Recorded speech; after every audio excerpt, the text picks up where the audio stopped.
சிவாய நம. அனைவருக்கும் வணக்கம். உமையொரு பாகன் யூடியூப் சேனலுக்கு உங்களை அன்போடு வரவேற்கிறேன். உங்கள் ஆதரவை என்றும் நாடும் உங்கள் லட்சுமி. நம்ம பெரிய புராணத்தில் வர்ற 63 நாயன்மார்களை பற்றி வரிசையாக பார்த்துட்டே வர்றோம். இன்றைக்கி நம்ம பார்க்க போகிற நாயனார் யாருன்னா அமர்நீதி நாயனார். சுந்தரர் இவரை பற்றி சொல்லும்போது அல்லிமென் முல்லையந்தார் அமர்நீதி கடியேன் அப்படின்னு சொல்லியிருக்காரு. இப்படிப்பட்ட சிறப்பு வாய்ந்த நம்ம அமர்நீதி நாயனார் சோழ நாட்டில் பழையாறை அப்படிங்கிற ஒரு ஊரில் பிறந்திருக்காரு. இந்த அமர்நீதி நாயனார் பெரிய செல்வந்தர் குடும்பத்தில் பிறந்திருக்காரு. இவருடைய தொழில் வாணிபம். அறத்தின் வழியே வாணிபம் செய்து அதன் மூலம் பொருளீட்டி வந்திருக்காரு. அதனால் கிடைச்ச பொருளை என்ன பண்ணியிருக்காருன்னு பார்த்தீங்கன்னா, நம்மோட சிவனடியார்களுக்கு உண்ண உணவு, அப்புறம் புது துணிமணி, அடுத்தது பார்த்திங்கன்னா கோவணத்தை பரிசாக கொடுத்துட்டு வந்திருக்காரு. அந்த காலத்தில் மக்கள் அதிகமாக கோவணம் கொடுத்துவாங்க இல்லையா, அதனால் முக்கியமாக சிவனடியார்களுக்கு கோவணத்தை அன்பளிப்பாக கொடுத்துட்டு வந்திருக்காரு. அமர்நீதி நாயனார் இருக்கக்கூடிய ஊரான பழையாறைக்கு மிக அருகில் இருக்க ஒரு ஊர் தான் பார்த்திங்கன்னா திருநல்லூர். அந்த ஊரில் ஒரு சிவத்தலம் இருந்திருக்கு. அந்த சிவத்தலத்தில் ஏதாவது ஒரு விசேஷம் அப்படின்னா நம்ம அமர்நீதியார் என்ன பண்ணுவார்னா குடும்பத்தோடு அங்கே போயிட்டு அங்கே எல்லா விசேஷத்தையும் முடிச்சுட்டு அதுக்கப்புறம் தான் பழையாறைக்கு திரும்புவாராம். அதனால் இவர் என்ன நினச்சிருக்காருன்னா, நம்ம ஏன் எங்கேயும் அடிக்கடி அலைஞ்சிட்டே இருக்கணும், அதனால் நம்ம குடும்பத்தையே திருநல்லூருக்கு இடம் மாற்றி போயிடுவோம் அப்படின்னு சொல்லிட்டு திருநல்லூருக்கே இடம் மாறி போகிறாராம். அந்த திருநல்லூரில் ஒரு திருமடத்தை வச்சு அந்த திருமடத்தில் சிவனடியார்களுக்கெல்லாம் உணவு கொடுத்து கோவணத்தையும் கொடுத்து அவர்களை உபச்சாரம் பண்ணி வந்திருக்காரு. நம்மெல்லாம் சொந்த ஊரை விட்டுட்டு போகணுன்னா நம்மளுடைய சுயநலமான ஏதாவது ஒரு காரணத்துக்காகத்தான் போவோம், அப்படி தானே? இவர் சிவனடியார்களை உபச்சாரம் பண்ணுறதுக்காகவே பழையாறையிலிருந்து திருநல்லூருக்கு போயிருக்காரு நம்மோட அமர்நீதி நாயனார். இப்படியே நாள் போயிட்டே இருந்திருக்கு. விடுவாரா நம்மோட சிவனார்? இவருக்கு ஒரு சோதனையை கொடுத்து இவருக்கு முத்தி கொடுக்கணும் இல்லைங்களா? அதனால் அப்படியே நேராக இறங்கி வந்துட்டார். வந்தவர் ஒரு சிவனடியார் வேடத்தில் கையில் ஒரு தண்டில் 2 கோவணம் வச்சுருக்காரு. திருநீற்று பையெல்லாம் வச்சுட்டு நம்ம அமர்நீதி நாயனாருடைய திருமணத்துக்கு வந்திருக்காரு. வந்தவரை பார்த்த உடனே நம்ம அமர்நீதி நாயனாருக்கு ஒரே சந்தோஷமாக போச்சு. என்ன, ஓடி போய் அவரை வரவேற்று உபச்சாரம் செய்து அவரை திருமணத்துக்கு உள்ளே அழைச்சிட்டு இருக்கையில் உட்கார வச்சு அவரை வணங்கிட்டு இருந்திருக்காரு. அப்போது சிவனடியாரை நம்ம சிவனார் சொல்லியிருக்காரு, என்னப்பா உன்னை பற்றி ஊருக்குள்ள எல்லோரும் ரொம்ப பெருமையாக சொல்கிறாங்களே, என்னமோ மக்களுக்கெல்லாம் சாப்பாடு கொடுக்குறியான், புது துணியெல்லாம் கொடுக்குறியான், கோவணத்தை முக்கியமாக கொடுக்கியாம்லா, நான் கேள்விப்பட்டு தான் வந்தேன், பெருமையாக பேசுகிறாங்களே உன்னைய அப்படின்னு நம்ம சிவனார் சொல்லியிருக்காரு. உடனே அமர்நீதியார், ஐயா அதெல்லாம் ஒன்றும் இல்லைங்கய்யா, எல்லாமே சிவன் கொடுத்தது. சிவன் கொடுத்ததை சிவனடியார்களுக்கு கொடுக்கறதுல என்ன இருக்குது எனக்கு பெருமை, அதனால் எனக்கு எந்த பெருமையும் கிடையாது அப்படின்னு சொல்லிட்டு நம்மோட அமர்நீதி நாயனார் சொல்லியிருக்காரு. என்ன ஒரு தன்னடக்கம் பார்த்தீங்களா? சிவனை வழிபட வழிபட வழிபட நம்முடைய ஆணவம் படிப்படியாக குறையும். நான் என்ற ஆணவம் குறைந்தால்தான் நம்ம சிவன்கிட்ட நெருங்கவே முடியும். நம்மோட அமர்நீதியார் சொல்கிறாரு, ஐயா நான் நிறைய சிவனடியாரை பார்த்துருக்கேன், ஆனால் உங்களை பார்த்துட்டே இருக்கலாம் போல் இருக்குங்களே ஐயா அப்படின்னு சொல்லி சிவனடியாரை சிவனார்கிட்ட சொல்கிறாரு. அவர் ஒன்றுமே சொல்லலையா, அவர் பாட்டு இருந்திருக்காரு. அந்த உடனே ஐயா நீங்கள் இருந்து சாப்பிட்டுட்டு போகணும் அப்படின்னு சொல்லிட்டு நம்ம அமர்நீதியார் சொல்லியிருக்காரு. அப்படியாப்பா, சாப்பிட்ருவோம், சரி நான் அப்போ போய் காவிரியில் நீராடிட்டு வரேன், இந்த கோவணத்தை நீ பத்திரமா வச்சிரு, ரொம்ப பத்திரமா வச்சுருக்கணும், இது முக்கியமான கோவணம், நான் நீராடிட்டு வரும்போது ஒருவேளை மழை வந்தாலும் வரலாம், அதனால் நீ பத்திரமா வச்சுருக்கணும்னு சொல்லிட்டு நம்மோட அமர்நீதி கிட்ட சொல்லியிருக்காரு. அமர்நீதியார் உடனே வீட்டுக்குள்ளே போய் அந்த கோவணத்தை ரொம்ப பத்திரமா வச்சுருக்காரு. சரிங்களா? அப்போது நம்ம சிவனடியார் சிவனார் இருக்காரா, அவர் குளிச்சுட்டு வந்திருக்காரு.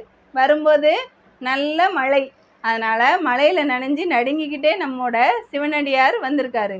வந்தவரை பார்த்த உடனே நம்ம அமர்நீதியார், ஐயா வாங்கய்யா நீங்கள் தலையெல்லாம் தோட்டுங்க முதல்ல அப்படின்னோடனே, இல்லைப்பா அதெல்லாம் ஒன்றும் வேண்டாம், நான் உன்ட்ட ஏற்கனவே கோவணம் கொடுத்தேன்ல, அதை போய் எடுத்துட்டு வா போ அப்படின்னு சொல்லிட்டு நம்ம சிவனார் சொல்லியிருக்காரு. உடனே அமர்நீதியார் குடுகுடுன்னு வீட்டுக்குள்ளே ஓடி போய் கோவணத்தை தேடியிருக்காரு. அங்கே கோவணம் கிடைக்குமா? கிடைக்காது. ஏன்? சிவனாருடைய திருவிளையாடல் நடந்துக்கிட்டு இருக்கும்போது கோவணம் எப்படி கிடைக்கும்? அதனால் வீடு ஃபுல்லாக எல்லாத்தையும் உழைச்சி போட்டாச்சு. கோவணத்தை எங்கேயுமே காணலை. மனைவி கிட்ட மகன்கிட்ட தேட சொல்லி எல்லாரும் தேடி பார்த்தாச்சு, கோவணம் கிடைக்கவில்லை. நம்மோட அமர்நீதியார் மனசு ரொம்ப வருந்தி போய் நம்மோட சிவனார்கிட்ட வந்திருக்காரு. அதாவது சிவனடியார்கிட்ட வந்திருக்காரு. வந்து, ஐயா நீங்கள் கொடுத்த கோவணத்தை காணுங்க ஐயா, வேறு கோவணம் இருக்குது, நான் வேணால் புதுசாக இருக்குங்கய்யா அதை கொண்டாந்து தாரேன் அப்படின்னு சொல்லிட்டு அமரநீதியார் சொல்லவும் நம்மோட சிவனாருக்கு வந்தது கோவம். எப்பா நான் உன்ட்ட என்னைக்குப்பா கோவணத்தை கொடுத்தேன்? எப்பா இப்போ தானேப்பா கொஞ்ச நேரத்துக்கு முன்னாடி கொடுத்துட்டு போனேன், அதுக்குள்ளே எப்படிப்பா காணாமல் போகும்? நீ எங்கேப்பா வச்ச கோவணத்தை அப்படின்னோடனே, ஐயா நான் வீட்டுக்குள்ளே தாங்க ஐயா பூட்டி வச்சேன்.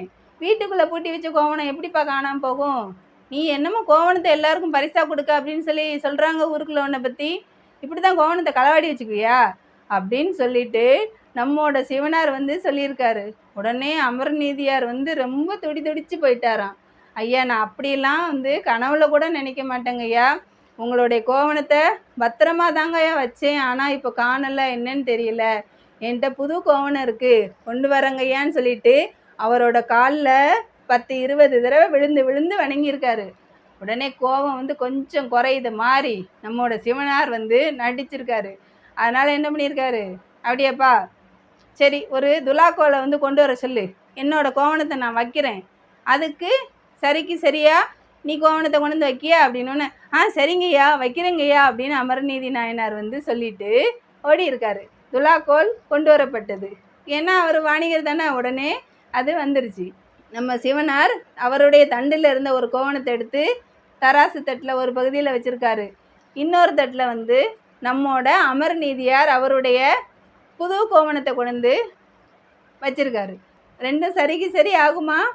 ஆகாது. உடனே என்ன பண்ணியிருக்காரு, அவர்கிட்ட இருந்த நிறைய புது கோவணமாக இருந்திருக்கா, அடியார்களுக்கு கொடுக்கறதுக்காக நிறைய அவர் வச்சுருக்காரு இல்லைங்களா, அந்த கோவணத்தெல்லாம் எடுத்து கொண்டாந்து அந்த தராசு தட்டில் வைக்கிறாரு. வச்சாலும் சரியாகுமா? ஆகலை. உடனே வந்து திகைப்பாக வந்து நம்மளோட சிவனடியாரை பார்த்துருக்காரு. பார்த்துட்டு, ஐயா கோவணத்தெல்லாம் வச்சேன், இன்னும் சரியாக மாட்டுக்குங்கய்யா, புது துணிமணியெல்லாம் நிறையா இருக்குது வைக்கட்டுமாங்கய்யா அப்படின்னோடனே, வை வை அப்படின்னு நம்மளோட சிவனார் வந்து சொல்லியிருக்காரு. உடனே சிவனார் சொல்லவும் ஓடி போய் வந்து எல்லாத்தையும் எடுத்துகிட்டு வந்து வச்சிருக்காரு நம்ம அமரநீதி நாயனார். எல்லா ஆடைகளையும் வச்சாலும் சரிக்கு சரி ஆகவில்லை.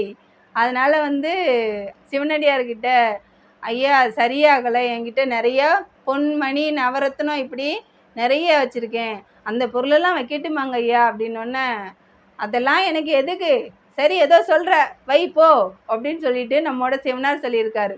சொன்ன உடனே நம்ம அமரநீதியார் வேகமாக போய் எல்லாத்தையும் தாங்கிட்டு இருந்த எல்லாத்தையும் எடுத்துகிட்டு வந்து அந்த தராசு தட்டில் வச்சுருக்காரு. வச்சாலும் அந்த கோவணத்துக்கு வந்து ஈடாகுமா? ஈடாகலை. அதனால் வந்து பார்த்திங்கன்னா ஊர் மக்கள்லாம் இதை வந்து பார்க்க ஆரம்பிச்சிட்டாங்க. பார்த்தவங்களுக்கெல்லாம் ஒரே திகைப்பு, என்னடா இப்படி எல்லாத்தையும் வச்சாலும் அந்த ஒரு கோவணத்துக்கு எடை ஆக மாட்டேங்கன்னு சொல்லிட்டு அடுத்து என்ன நடக்கும் அப்படின்னு அவங்களும் பார்த்துட்டே இருந்திருக்காங்க. நம்ம அமர்நீதியார் போயிட்டு நேராக சிவனடியார்கிட்ட போய், ஐயா எல்லாத்தையும் வச்சுட்டேன், என்கிட்ட இருந்தது, இனிமே நான் என் மனைவி என் மகன் 3 பேர் மட்டும்தான் இருக்கோம், நாங்களும் அந்த தராசு தட்டில் ஏறட்டுமாங்க ஐயா அப்படின்னு கேட்டிருக்காரு. உடனே நம்ம சிவனார் வந்து சரி செய் போ அப்படின்னு சொல்லியிருக்காரு. ஏன்னா அப்போ தானே அவருக்கு முக்தி கொடுக்க முடியும். அதனால் நம்ம அமர்நீதி நாயனார் நேர போயிட்டு அந்த துலாக்கோலை வந்து வணங்கி சுற்றி வந்திருக்காரு. சுற்றி வந்துட்டு சொல்லியிருக்காரு, இதுவரையில் நான் சிவனடியார்களுக்கு செய்த தொண்டில் அணுவளவேனும் தவறு நடக்காமல் இருந்தால் நானும் என் மனைவி மகனும் இந்த துலாக்கோலில் ஏறியவுடன் அது சமமாகட்டும் அப்படின்னு சொல்லி சிவாய நம்ம அப்படின்னு சொல்லிட்டு அவங்க 3 பேரும் அந்த தராசு தட்டில் ஏறி நின்றுருக்காங்க. இப்படி ஏறி நின்ன உடனே தராசு தட்டு சரியாயிருச்சு, ரெண்டுமே எடைக்கு எடை சரியாயிருச்சு. இதை பார்த்துட்டு இருந்த நம்மோட தேவர்கள்லாம் வந்து பூமழை வந்து பொழிஞ்சாங்களாம். அந்த பூமழையில் நம்மோட சிவனடியாராக வந்த சிவனார் வந்து அந்த இடத்துல இல்லாமல் காணாமல் போயிட்டாரு. அதுக்கப்புறமா நம்மோட அமர்நீதியார் வந்து சிவனடியாரை எங்கே காணுமே அப்படின்னு தேடும்போது அவர் வந்து உமையம்மையோட நந்தி வாகனத்தில் வந்திருக்காரு. அவரை கண்ட உடனே நம்மோட அமர்நீதியார் அவருடைய மனைவி மகன் எல்லாருமா விழுந்து வணங்கியிருக்காங்க. உடனே நம்மோட சிவனார் வந்து நீ இந்த துலாக்கோலுடனே சிவபதம் அடைவாய் அப்படின்னு சொல்லிட்டு அவருக்கு வந்து முத்தி கொடுத்துருக்காரு. அந்த தராசு தட்டு அப்படியே நேர மேலே போய் நம்மோட சிவனார் பாதங்களில் கலந்தது. இந்த அமர்நீதி நாயனாருடைய வரலாற்றுலேருந்து நம்ம என்ன தெரிஞ்சுக்கிடணும் அப்படின்னா, நம்ம வந்து என்ன தொழில் பண்ணுறோம் அப்படிங்கிறது வந்து முக்கியம் இல்லை. செய்கிற தொழிலை வந்து முதல்ல நம்ம மதிக்கணும். செய்யும் தொழிலே தெய்வம் அப்படின்னு நம்ம இருக்கணும். அப்புறம் நம்ம என்ன தொழில் பண்ணாலும் அந்த தொழிலில் வந்து அறத்தோடு இருக்கணும். அப்படி நம்ம இருந்தோம் அப்படின்னா சிவனாரே நமக்கு வந்து இறங்கி வந்து அந்த தொழில் அறத்தோடு செய்ததால் நமக்கும் முக்தி கொடுப்பார் அப்படின்னு சொல்லி இன்றைய நாயன்மாரான அமர்நீதி நாயனாரை வணங்கி இந்த உரையை முடித்து கொள்கிறேன். அடுத்த நாயன்மார் யாருன்னு தெரியுமா? அதாவது அடியார்களுக்கு என்ன ஒரு பிரச்சனைனாலும் அங்கே வந்து நின்று அந்த அடியார் பிரச்சனையை வந்து தீர்த்து வைப்பாராம். கையில் எப்பவும் மழு வச்சிருப்பாராம்.